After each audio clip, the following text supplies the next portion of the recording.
Hello everyone, एक बार फिर से स्वागत है आप सभी का मेरे यूट्यूब चैनल में। आज हम पढ़ने वाले हैं NCERT book class 5th Hindi रिमझिम का चैप्टर नंबर 9, जिसका नाम है एक माँ की बेबसी। बेबसी का अर्थ होता है लाचारी, यानी एक माँ की लाचारी। इस कविता को पढ़ते समय आंखों के सामने कई चित्र बनते हैं, यानी इस कविता को जब हम पढ़ेंगे तो आंखों के सामने कई चित्र बनेंगे। बचपन का चित्र, बचपन के खास समय, खेल और साथियों का चित्र, उन साथियों में एक खास साथी रतन का और एक माँ का चित्र।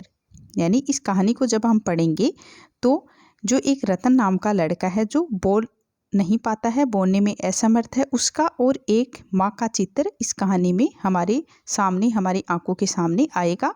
इसे पढ़ो और महसूस करो।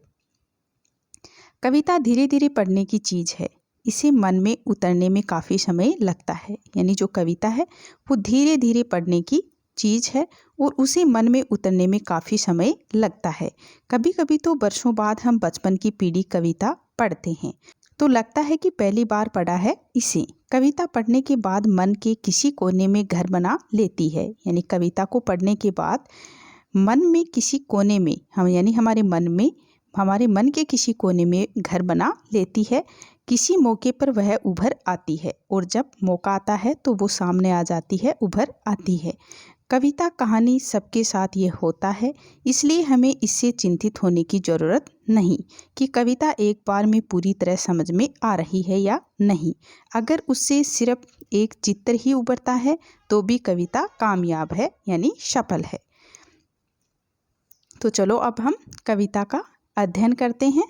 न जाने किस अदृश्य पड़ोस से निकल कर आता था वह खेलने हमारे साथ।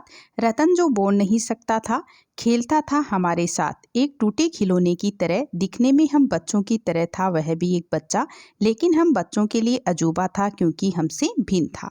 यानी न जाने किस अदृश्य पड़ोस, अदृश्य यानी जो दिखाई न दे, पड़ोस से निकलकर आता था वह खेलने हमारे साथ। यानी एक रतन नाम का बच्चा है जो बोल नहीं पाता, वह रोज हम बच्चों के साथ खेलने आता है।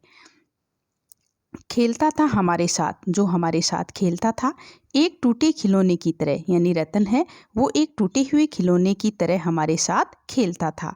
दिखने में हम बच्चों की तरह था वह भी एक बच्चा। यानी रतन है वो दिखने में हम बच्चों की तरह ही, बिल्कुल हमारे जैसा ही था, लेकिन हम बच्चों के लिए अजूबा था। अजूबा यानी विचित्र था। यानी जो रतन है वो हम बच्चों के लिए एक अजूबा था क्योंकि वह बोलने में असमर्थ था, क्योंकि हमसे भिन्न था, क्योंकि वह हमसे भिन्न था। भिन्न यानी अलग था। थोड़ा घबराते भी थे हम उससे, क्योंकि समझ नहीं पाते थे उसकी घबराहटों को, न इशारों में कही उसकी बातों को, न उसकी भयभीत आंखों में हर समय दिखती उसके अंदर की छटपटाहटों को।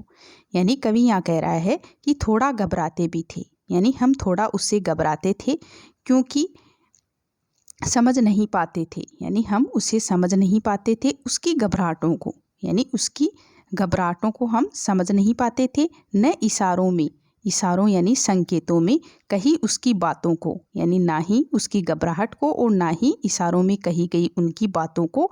न उसकी भयभीत, भयभीत यानी डरा हुआ, यानी उसकी आंखों में हर समय दिखती उसके अंदर की छटपटाहटों को। छटपटाहट यानी बेचैनी।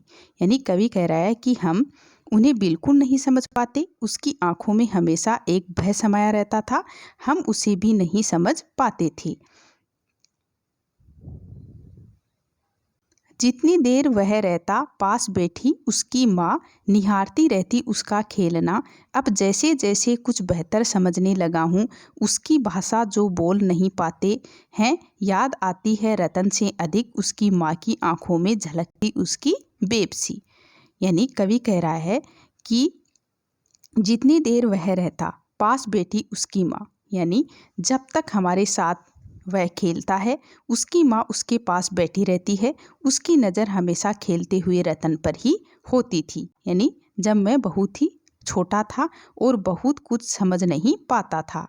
निहारती रहती, निहारना यानी देखती रहती उसका खेलना। अब जैसे जैसे कुछ बेहतर, बेहतर यानी और अच्छा समझने लगा हूँ। यानी कवि कह रहा है कि अब मैं बड़ा हो गया हूँ, समझदार भी हो गया हूँ, अब उसे रतन की भाषा भी समझ में आने लगी है। उनकी भाषा जो बोल नहीं पाते याद आती है। यानी अब उसे रतन की भाषा समझ में आने लगी है और यह भी याद आने लगा है कि रतन से अधिक उसकी माँ की आंखों में झलकती उसकी बेबसी।